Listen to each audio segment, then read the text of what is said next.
राजधानी रायपुर के कृषि विश्वविद्यालय में आज फाइट अगेंस्ट ग्लोबल वार्मिंग अभियान की शुरुआत हुई। मुख्यमंत्री विष्णुदेव साय और कुलपति डॉक्टर गिरीश चंदेल सहित कई पदाधिकारी मौजूद रहे। इस अभियान के तहत राज्य भर में 11,11,111 पीपल के पेड़ लगाए जाएंगे। मुख्यमंत्री ने कहा कि जलवायु परिवर्तन एक बड़ी चुनौती है और छत्तीसगढ़ इसमें महत्वपूर्ण भूमिका निभाएगा। उन्होंने बताया कि अभियान राज्य के सभी शासकीय विद्यालयों, शिक्षकों और संरक्षण समिति के सहयोग से चलाया जाएगा। कार्यक्रम में गौ आधारित खेती और ऑर्गेनिक खेती को भी बढ़ावा देने की बात कही गई।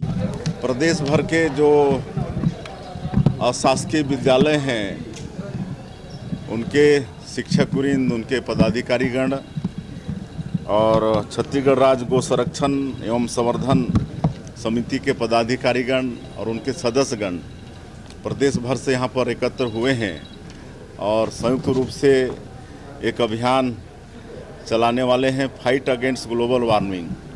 आज जलवायु परिवर्तन दुनिया के लिए एक चुनौती है और उसकी चिंता ये दोनों संस्था कर रहे हैं और संयुक्त रूप से ये सम्मेलन किए हैं।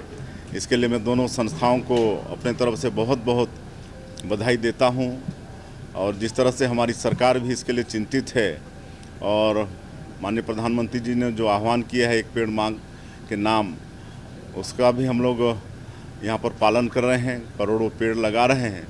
तो उसी हिसाब से ये दोनों संस्थाएं अपने जो विद्यालय है वहाँ पर और उनके माध्यम से पीपल का पेड़ ये लोग लगाने जा रहे हैं और गौ आधारित खेती पर भी अपने विद्यालयों में बच्चों को जोड़ देंगे, उसकी शिक्षा ये लोग देने वाले हैं। ऑर्गेनिक खेती को भी बढ़ावा देने वाले हैं। तो ये बहुत अच्छा प्रयास है और प्रयास में सफल हो, मैं पुनः उनको बधाई देता हूँ। सर, केंद्र में राजधानी रायपुर के रिंग रोड नंबर 1 पर स्थित राजेंद्र नगर फ्लाईओवर से तेली बांधा की ओर जाने वाले मार्ग में एक ट्रक ने स्टील ब्रिज के नीचे मारुति स्विफ्ट कार को जोरदार टक्कर मार दी। हादसे में कार बुरी तरह से क्षतिग्रस्त हो गई। हालांकि कार सवार रिटायर्ड वन विभाग के सीसीएफ को सिर्फ मामूली चोटें आई हैं। घटना तेली बांधा थाना क्षेत्र की है। प्रत्यक्षदर्शियों के अनुसार टक्कर इतनी तेज थी कि कार पूरी तरह से क्षतिग्रस्त हो गई, लेकिन गनीमत रही कि कोई बड़ी जनहानि नहीं हुई। पुलिस मामले की जांच कर रही है। गरियाबंद के परसूली मार्ग स्थित सुहागपुर बेट में अतिक्रमण हटाने पहुंचे वन विभाग की टीम पर आज सुबह हमला कर 5 कर्मचारियों को 3 घंटे तक बंधक बना लिया गया। डिप्टी रेंजर अशोक सिन्हा की टीम पर लाठी और कुल्हाड़ियों से हमला किया गया। सूचना मिलने पर थाना प्रभारी ओपी यादव ने टीम को सुरक्षित छुड़ाया।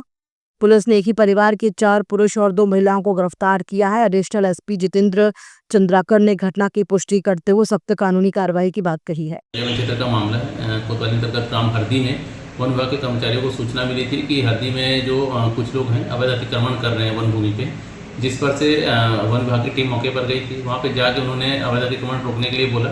इस पर से जो अतिक्रमण कर रहे थे उनके साथ उनका विवाद हुआ और अतिक्रमण करने वालों ने उनके साथ मारपीट की, जिसमें वन विभाग के कुछ कर्मचारी घायल भी हो गए थे, जिसकी सूचना उन्होंने थाना कोतवाली में दी। इसमें से थाना कोतवाली की टीम मौके पर गई और जिन लोगों ने इनके साथ मारपीट किया उनको अभिरक्षा में लिया गया है। वन विभाग द्वारा मामले में अपराध पंजीबद्ध कराया जा रहा है, जिसमें बीएनएस के सुसंगत धाराओं में भी अपराध पंजीबद्ध किया जा रहा है और जिन लोगों ने मारपीट किया उनको भी अभिरक्षा में लिया गया, उनके विरुद्ध भी विधि सम्मत कार्रवाई की जा रही है।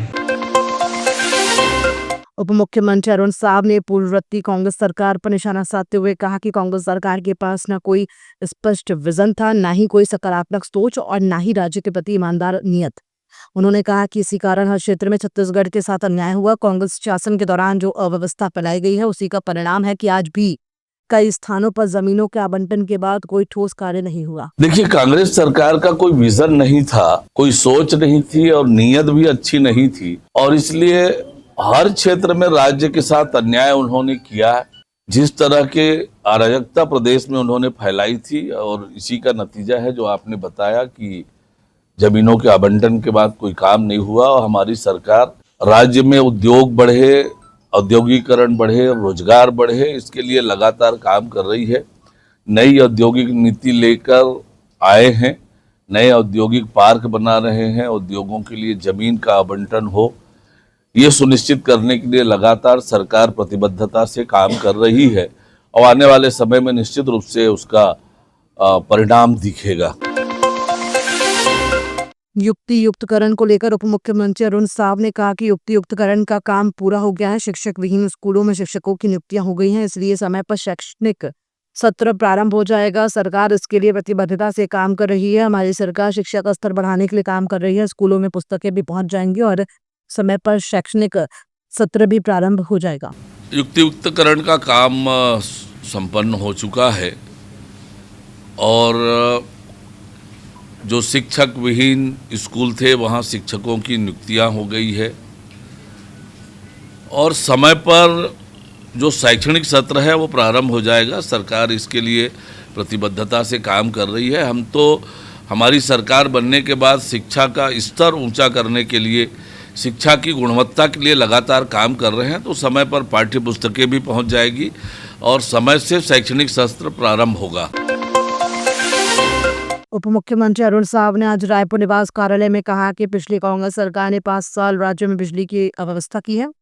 उन्होंने ना बिजली उत्पादन बढ़ाया और ना ही मेंटेनेंस का काम किया। कांग्रेस ने बिजली कंपनी की दुर्दशा की है। राज्य में भाजपा सरकार बनने के बाद बिजली उत्पादन बढ़ाने और आपूर्ति सामान्य करने के लिए काम किया है। उन्होंने कहा कि अभी बारिश का मौसम है, इस वजह से कुछ दिक्कत हो रही है। सरकार नियमित बिजली आपूर्ति करने के लिए प्रतिबद्ध है। राज्य में बिजली की दुर्दशा यदि किसी ने की तो कांग्रेस की सरकारों ने किया। 5 साल में कांग्रेस की सरकार ने न उत्पादन बढ़ाया, न मेंटेनेंस का काम किया। बिजली कंपनियों की दुर्दशा उन्होंने की थी, जैसे राज्य की दुर्दशा की, बिजली की व्यवस्था की भी दुर्दशा उन्होंने की। राज्य में हमारी सरकार बनने के बाद लगातार बिजली के उत्पादन बढ़ाने के लिए, बिजली की आपूर्ति सामान्य करने के लिए लगातार हमने काम किया है। अभी बारिश का मौसम है, जिस प्रकार से आंधी तूफान आ रहा है और पेड़ों को गिरने का ये हुआ है, इस समय स्वाभाविक रूप से थोड़ी सी बिजली आपूर्ति में बाधा आती है।